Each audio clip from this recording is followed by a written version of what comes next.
Woo! Bad news. Canelo Alvarez is under fire after his last performance with John Ryder. Let's get unpacked. We unpack. We unpack. We unpack. Coming to you live, Boxingego Unpacked. Yeah. We unpack. We unpack.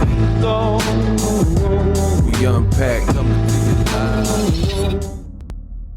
What up, Fight World? It's your boy Ego, and I am back with some more boxing. Now, I gotta talk about this. Canelo just fought over the weekend, and before I get started, I want to have this quick disclaimer.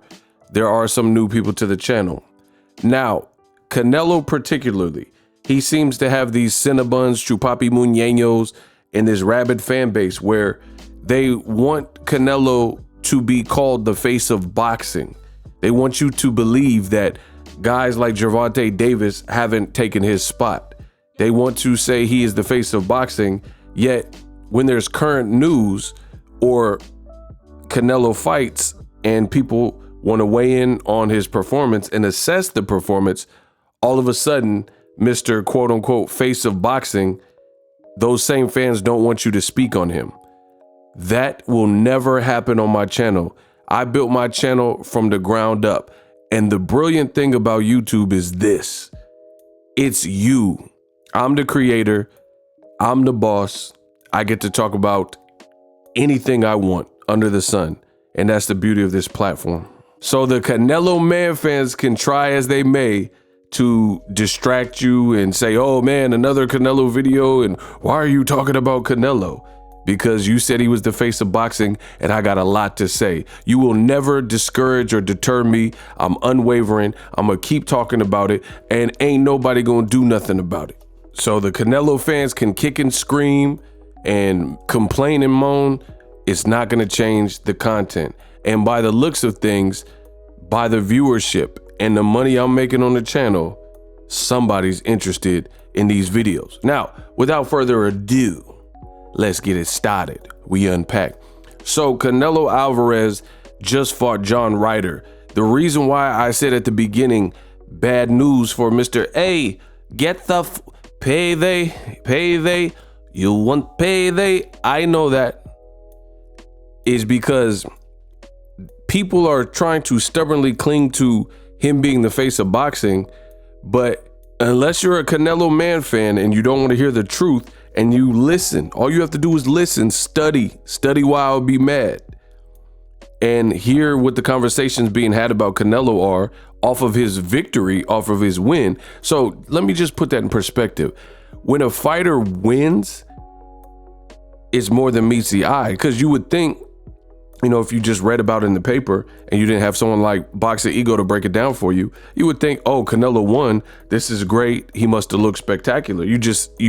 People assume in boxing a win is a win is a win. But that is the farthest from the truth, because there's fights that I've personally watched where, to me, the loser was the winner, right? Recently, I think El Rayo, I really thought he beat Chris Primetime Colbert, right? And I can do this all day. When Manny Pacquiao, I want to sub to my promoter, Portibaya, When Manny Pacquiao fought Timothy Bradley in the first fight, they said Timothy Bradley won. But I didn't see any of that. I didn't see Bradley winning that fight. I thought Pacquiao won the fight, and so on and so forth. Ugas, when he fought Sean Porter, thought he did enough and he won the fight, although that fight was closer than maybe some of the other examples. So maybe it was a little bit hard for some people to decipher or whatever. And I could go on and on. Danny Garcia, Sean Porter, you know, there's just various fights. Keith Thurman, Sean Porter, there's a lot of fights that were close. But you got to really question, Canelo must have looked a type of way if the conversations about Canelo are being had and people are now calling for Canelo to retire. You got fighters like Errol Spence Jr., and he's saying, I want to see Canelo versus David Benavidez. That's a great fight, but he should stay away from 175. Stay away from a rematch with Dimitri Bivol. Stay away from that other light heavyweight champion, Artur Beterbiev. I made a video about Teddy Atlas in his comments. He says that Canelo will have big problems if he looks like he did versus John Ryder. I'm just paraphrasing. You guys can hear the actual audio and get full breakdown on those separate videos. But basically paraphrasing, Teddy Atlas says if he just tries to stationarily stand in front of David Benavidez and trade with the high guard, the earmuffs, that's not going to end pretty for Canelo, right? Talking about slippage, there's a ton of trainers, fighters who keep saying Canelo has slipped. David Benavidez, his father, says Canelo is not the same he's not the same fighter, not looking like the same fighter that we seen 4 years ago, 4 fights ago. I think he said 4 fights ago. You got a guy from a lighter division, not Jermall Charlo, the middleweight, but Jermell Charlo calling out Canelo days after the John Ryder performance. Why they don't make Canelo fight Undisputed? Tag Eddie Hearn. Undisputed versus Undisputed. Fuck it. I'm 150. I gained a little weight. Yeah. Telling me about Canelo. Yeah, Canelo. Not Eli and Kobe. Canelo. Like, nigga, don't fuck with me, nigga. Like, for real, let me show y'all what it is. Why y'all don't make Canelo versus Charlo? Fuck y'all talking about, nigga. Somebody put that shit together. Little Charlo will fight anybody. Nigga, I ain't never done no smoke, nigga. Yeah. Fuck it, nigga. That bitch can't beat me with that shit. His last performance, that bitch can't beat me. Yo. That bitch can't beat me with that ish from his last performance, says undisputed champion Jermell Charlo. So as you see, you got people pulling his card from a lighter division. That's a bad thing in my sport, the sport of boxing, because that means people are looking at you like food. If the opinions, and it's funny because the Canelo man fans, they could kick and scream and say, oh, he's the face of boxing and all this, but it doesn't alleviate the problems. The perception of Canelo in the here and now, based on his recent performances, lost to Dimitri Bivol, Triple G when he was 41, 42 years old, and then you're getting hurt late in the fight and you can't put him away, and he did nothing for the first like 6-7 rounds. A guy who was super limited like John Ryder, and you break his nose early in the fight and you can't finish him off, right? And then now you got people like Jermell Charlo, who is 154 pounds, calling out a guy who just fought last Saturday at 168 pounds. And this is not a video game, so you don't just magically jump up and wait. He just told you in the video, in the snippets that I just showed you, he said, yeah, I weigh like 150, but I could gain a little weight. How come nobody's calling for that? Undisputed versus undisputed. So as you can see, it's looking bad for Canelo Alvarez because people are pulling your card and the jury is out. People are all saying the same thing. And I know the Canelo man fans, it's like they get arrested and taken to jail and they want to just hurry up and fall asleep and they're hoping it's a nightmare and they just want to wake up from the nightmare. But if you do stupid things, you know, play stupid games, win stupid prizes. This is not a dream. This is not a test. This is not a drill. This is not a nightmare.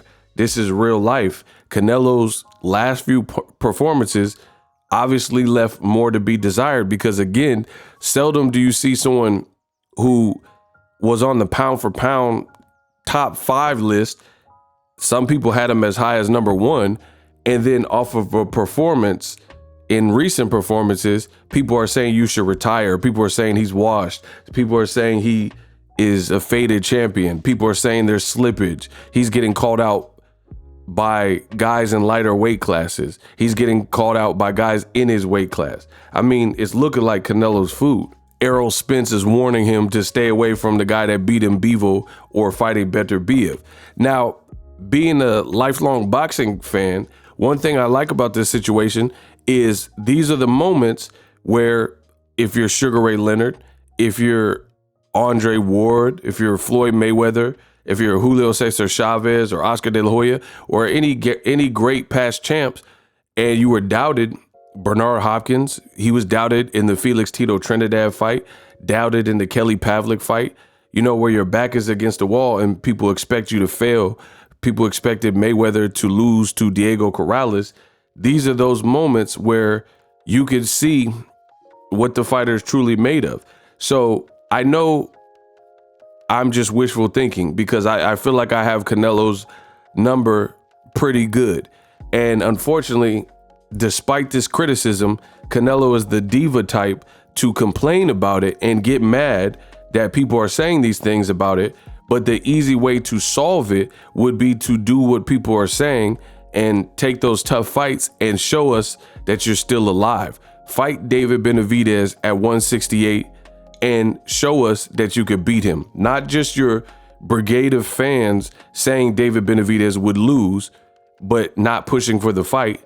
You know, beat a David Morrell, somebody who's up and coming, and stop him. You know, beat Bivol at the weight that Bivol wants for all the marbles, like undisputed.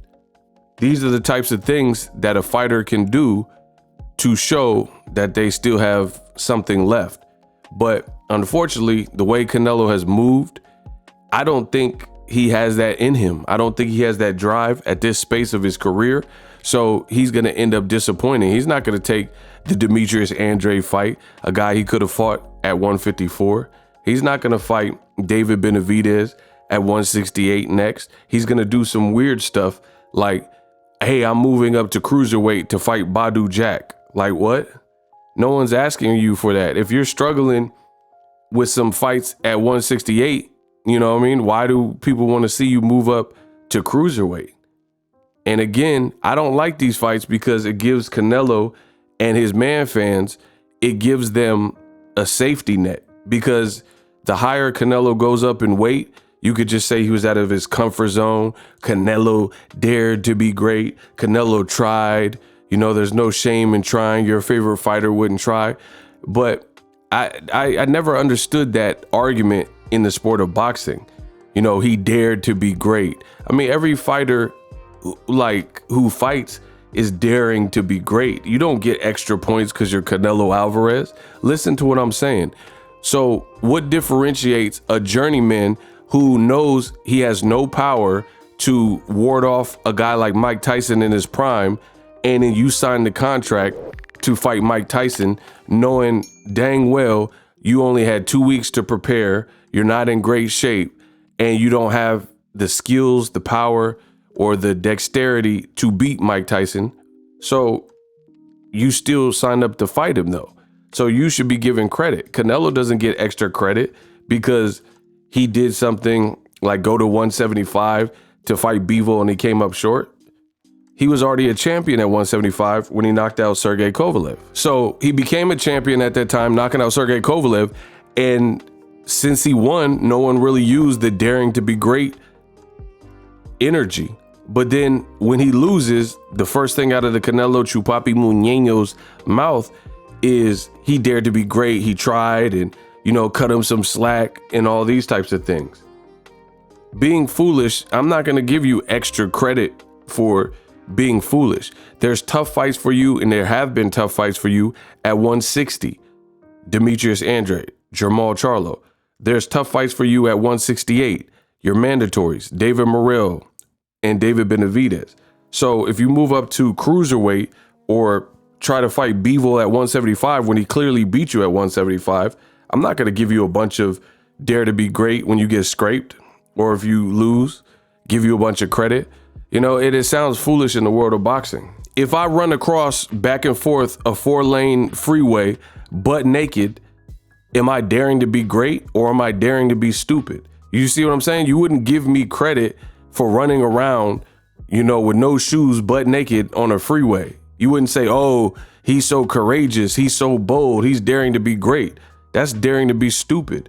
You're an idiot if you have real life mental problems if you're on the freeway playing around in traffic. You know, you don't get points. Where I'm from, you don't get points for stupidity. They have weight classes for a reason. We all know weight class exists for a certain reason. So follow those guidelines. You can't take the challenge, underestimate Bivol, then lose, and then all of a sudden, upon losing, we're supposed to give you a bunch of credit for making the decision that you chose. There was an offer from PBC for Canelo Alvarez to stick around and fight on Premier Boxing Champions against the likes of Errol Spence, David Benavidez, or a guy like Jermall Charlo. So that was entirely Canelo's choice to team back up with blue-eyed Eddie Hearn, a British promoter, and fight Bivol instead. So you chose that, you chose your fate, and now the walls, as I've been saying for years, the walls are closing in on Canelo Alvarez. And again, the story doesn't have to end here, but likely it will, because I know Canelo is a diva and he won't do what I'm asking and what the world of boxing is asking. Prove us wrong. Fight the guys like Morrell or David Benavidez or, you know, one of those tough fights, no gimmicks, and take that fight and show people you're still a dedicated boxer. But until then, you know, you have to just live with the criticism. Tons of fighters saying that there's some slippage. Again, guys like Errol Spence warning you to stay away from light heavyweight, basically getting called out by both Charlos. So the Canelo man fans can, you know, try to pull the covers over their face, hide their eyes, and pretend the boogeyman's not there. But if there's a boogeyman in your room, you got to address that problem. You got to address the elephant in the room. So I can't wait to see what Canelo does next. And he's fresh out of excuses. His fans just said he had hand surgery, so he took a tune-up. Okay, you took the tune-up. It was a hometown fight. Now you got to get back to elite level fighting. I can't wait because I know I'm right. Checkmate. Introducing Super Thanks. Right here on the official Boxingego YouTube. Super Thanks allows you, the viewers, to show a little bit of extra gratitude, which enables me as a full-time content creator to push out the content you need in the world of boxing. Underneath all the videos, you will see a heart with the $sign in it. You can enter any amount that you find suitable as a super thanks. A brand new interactive and colorful way to get your comments highlighted and noticed by not only myself, but other people on the YouTube platform. Super thanks, a unique and cool way to show and applaud us full-time content creators. Hopefully you guys enjoy the content. Super thanks. The future is now. The Hibernation 5s by Kenichi Bear. Hybrid gaming and lifestyle headphones. Out of the box, you can connect to any console or PC. Bluetooth ready with a low latency USB adapter, color RGB, and extreme bass mode. The Hibernation 5s adjust to you. Whether you need a gaming, travel, gym, or lifestyle headphones, the Hibernations got you covered. The new Hibernation 5s, link in the description. Customize the way you hear the world. Welcome to the nation. Are you tired of your YouTube videos not getting any views? Well, consider TubeBuddy. I've used TubeBuddy for years to scale up my YouTube channel. Now we're sitting over 200,000 subscribers. TubeBuddy is a browser extension that offers a ton of built-in productivity and time-saving services to take your channel to the next level. Use my link in the description to get started with TubeBuddy and level up your channel faster. We working.